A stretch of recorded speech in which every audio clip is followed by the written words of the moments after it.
दोस्तों Infibeam Avenue की बात करें, यहाँ पे बड़ी अपडेट निकल के आ रही है। इन्फीबीम एवेन्यू यूआई के मार्केट में लिस्टिंग की तैयारी शुरू कर चुके हैं और वहाँ पे फंड रेजिंग भी करने जा रहे हैं आईपीओ लाने से पहले। तो यहाँ पे इस खबर को अच्छे से समझेंगे इस वीडियो के माध्यम से। साथ में यहाँ पे कंपनी ने क्वार्टर 4 की तैयारी कर ली है और इसकी जानकारी एक्सचेंज को दे दी गई है। तो यहाँ पे इन सारी संभावनाओं को तलाशेंगे और इन्फीबीम एवेन्यू जो आईटी सेक्टर की एक बहुत मजबूत कंपनी है। पेमेंट ट्रांजैक्शन के मामले में देखें तो इसका बिजनेस बहुत ही शानदार है। इंडिया के अलावा विश्व के काफ़ी देशों में कंपनी तेज़ी से अपने कारोबार को आगे बढ़ा रही है। क्या इस स्टॉक में इन्वेस्टमेंट करना चाहिए, क्योंकि इसकी प्राइस की पेयर कंपनियों की तुलना में बहुत है। कह सकते हैं कि बिल्कुल कौड़ियों के भाव में स्टॉक मिल रहा है। क्या आने वाले इसमें ये मल्टीबैगर बनेगा?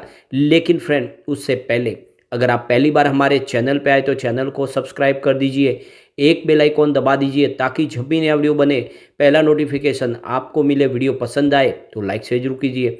चलो फ्रेंड्स, वीडियो स्टार्ट करते हैं। मैं हूं आपका दोस्त एसपी दवे और हमारे अपने चैनल ऑनलाइन कमाई में आपका बहुत बहुत स्वागत है।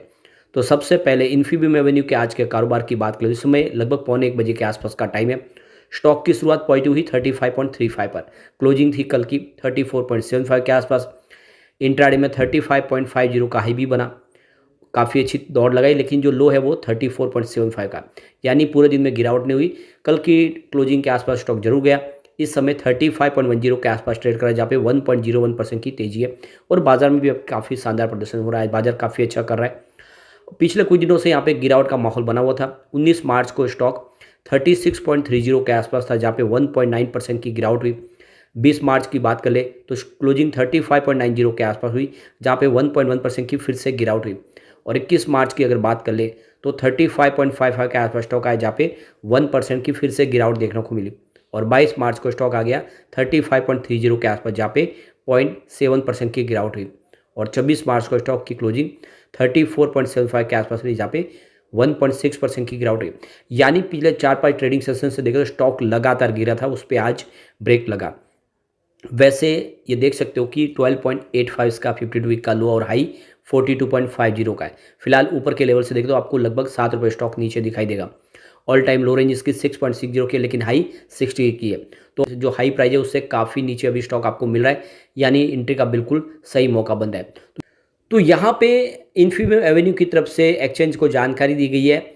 एवेन्यूज वर्ल्ड FZ LLC, जो सीसी एवेन्यू की यह कंपनी है, यह संयुक्त अरब अमीरात में अपने पूर्ण स्वामित्व वाली स्वायत्त कंपनी के थ्रू $25 मिलियन का फंड जुटाने जा रहे हैं। निवेशकों के एक चुनिंदा समूह के साथ यूएई कैपिटल मार्केट में अभी संभावित लिस्टिंग से पहले ये प्री आईपीओ के दौर में फंड रेजिंग की जा रही है। तो कंपनी यूएई के बाजार में आईपीओ लाएगी, उसके पहले फंड रेज करने जा रहे $25 मिलियन का। तो एवेन्यूज वर्ल्ड FZ LLC की ये पूर्ण स्वामित्व वाली कंपनियां, जो स्टेप डाउन सहायक कंपनी अब नहीं रहेगी। और यहाँ पे आने वाले ये जो पूरा प्रोसेस है, ये अगला जो लेन देन है ये 45 दिन के अंदर पूरा कर लिया जाएगा। और देख सकते हो कि कंपनी की पूर्ण स्वामित्व वाली सहायक कंपनी की वेवियन इंटरनेशनल लिमिटेड का स्वामित्व फिलहाल उस पर जारी रहेगा। एवेन्यूज वर्ल्ड FZ LLC में 75% की हिस्सेदारी, तो 75% का स्टेक FZ LLC के पास रहेगा। तो कुल मिला के यहाँ पे कंपनी यूएई के बाजार में फंड रेज करेगी और इसके लिए इन्होंने तैयारी शुरू कर दी है। एक बड़ा कदम उठाया गया। इसके अलावा देखें तो कंपनी ने एक बड़ा फैसला और कर लिया है, क्वार्टर 4 की तैयारी कर ली है और इसकी जानकारी एक्सचेंज को दे दी गई है। और कंपनी ने कहा है कि इसके लिए हमने यहाँ पे इनसाइडर ट्रेडिंग के लिए ट्रेडिंग विंडो को क्लोज करने का फैसला कर लिया है। तो 1 अप्रैल 2024 से देख सकते हो कि इनसाइडर ट्रेडिंग के लिए ट्रेडिंग विंडो क्लोज हो जाएगी और ये ट्रेडिंग विंडो तभी खुलेगी जब रिजल्ट डिक्लेयर हो जाएगा। उसके 48 घंटे के बाद में नॉर्मल ट्रेडिंग शुरू हो पाएगी और तब तक के लिए कंपनी के प्रमोटर अब ट्रेडिंग नहीं कर पाएंगे, चाहे उनके एम्प्लॉयज़ हो या फिर बोर्ड ऑफ डायरेक्टर के सदस्य हो। सबके लिए ट्रेडिंग विंडो सेबी के रूल्स के तहत क्लोज कर दी गई है। यह 1 अप्रैल से लागू होगा। तो अब ट्रेडिंग विंडो क्लोज है, कोई भी ट्रेडिंग नहीं कर पाएगा। नॉर्मल ट्रेडिंग तभी शुरू होगी जब कंपनी अपना रिजल्ट डिक्लेयर कर देगी। अब रिजल्ट की बात करें तो कंपनी का प्रदर्शन लगातार अच्छा रहा है। दिसंबर 2022 में जहाँ पे इनका सेल्स 415 करोड़ के आसपास था, वो दिसंबर 2023 में बढ़ के 912 करोड़ तक पहुँच गया है। लगभग डबल हुआ है पिछले 1 साल में इनका सेल्स। कंपनी का खर्च भी वैसे ही बढ़ा जैसा बिजनेस बढ़ा है। तो 367 करोड़ का खर्च था दिसंबर 2022 में, जो दिसंबर 2023 में 845 करोड़ तक पहुंच गया। वैसे कंपनी का ऑपरेटिंग प्रॉफिट भी बढ़ा है। दिसंबर 2022 में जहाँ पे 48 करोड़ के आसपास था, वो दिसंबर 2023 में 67 करोड़ तक पहुंच गया। अब नेट प्रॉफिट की बात कर ले तो दिसंबर 2022 में कंपनी को 35 करोड़ का प्रॉफिट था, जो दिसंबर 2023 में बढ़ के 41 करोड़ तक पहुंच गया। तो काफ़ी शानदार देख सकते हो प्रॉफिट बढ़ा है। और यहाँ पे इसका ईपीएस भी बढ़ा है, 0.13 रुपीज़ के आसपास था दिसंबर 2022 में, जो 0.15 रुपये तक पहुंचा दिसंबर 2023 में। पिछले कुछ सालों का प्रदर्शन देखें तो बहुत ही शानदार तरीके से कंपनी का सेल्स बढ़ रहा है। मार्च 2021 में जहाँ पे 676 करोड़ के आसपास था, वही स्टेडियम 3097 करोड़ तक पहुँच गया, कई गुना बढ़ा है सेल्स। और इसके अलावा कंपनी का ऑपरेटिंग प्रॉफिट में भी वृद्धि हुई है।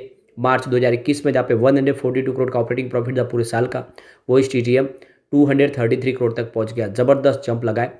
और यहाँ पे अगर हम नेट प्रॉफिट की बात कर ले तो देख सकते हो कि मार्च 2021 में मात्र 70 करोड़ का प्रॉफिट था, वो इस टीटीएम 145 करोड़ तक पहुंच गया है। यानी पिछले 2-3 सालों में प्रॉफिट डबल हो चुका है। तो भले ही आईटी सेक्टर दबाव में हो इसका, उसके बावजूद ये कंपनी अच्छा प्रदर्शन कर रही है। और अब तो आरबीआई की तरफ से इनको लाइसेंस भी मिल गया, अब ये यूपीआई ट्रांजैक्शन कर पाएंगे सारे के सारे, चाहे गूगल पे और फ़ोन पे हो, उनको टक्कर दे सकता है।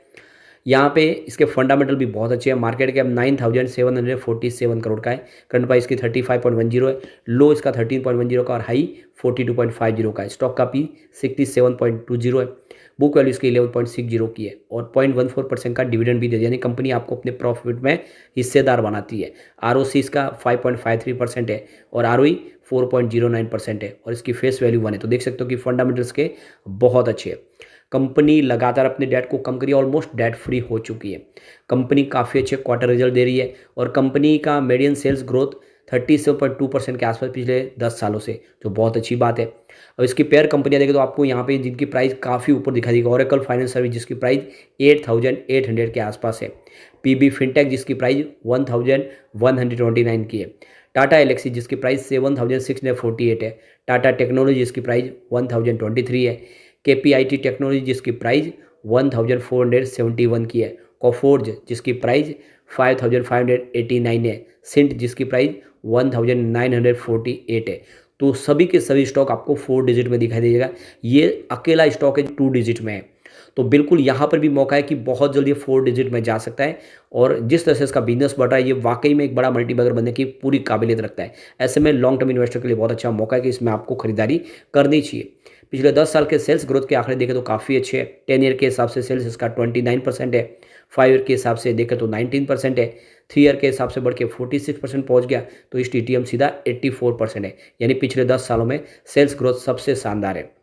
प्रॉफिट ग्रोथ देखें तो 10 ईयर के हिसाब से 22% था, जो 5 ईयर के हिसाब से गिर के 7% के आसपास आ गया और 3 ईयर के हिसाब से भी 7% था, लेकिन इस टीटीएम 15% हो चुका है। तो प्रॉफिट ग्रोथ भी ज़बरदस्त उछाल मारने लगा है। सेल्स और प्रॉफिट के आंकड़े उत्साहवर्धक है, फंडामेंटली ये कंपनी बहुत मजबूत है। अब एक बार इसके पीवट लेवल को भी चेक कर लेते हैं। तो यहाँ से अगर गिरावट होती है तो 33 का पहला सपोर्ट है, ये टूटा तो स्टॉक 32 तक जा सकता है। गिरावट और बड़ी तो 30 तक जाने की संभावना बनेगी। पॉजिटिव माहौल बना तो 37 का फर्स्ट रेजिस्टेंस है, इसको पार करते ही स्टॉक आपको 39 तक जाता हुआ दिखाई देगा और एक बार 39 को क्रॉस कर लिया फिर 41 तक जाने की संभावना नहीं, जो पुरानी है उस तक पहुंच सकता है। तो ऐसे में लॉन्ग टर्म इन्वेस्टर के लिए अच्छा मौका है, खरीदारी आपको करनी चाहिए। लेकिन फ्रेंड, कोई भी इन्वेस्टमेंट करने से पहले अपने फाइनेंशियल एडवाइजर से बड़े ले या अपना खुद का रिसर्च करें, क्योंकि मैंने वीडियो आपके एजुकेशनल पर्पज़ के लिए ही बनाया। वीडियो पसंद आए तो लाइक शेयर कीजिए और चैनल को सब्सक्राइब कर दीजिए। Thank you friend.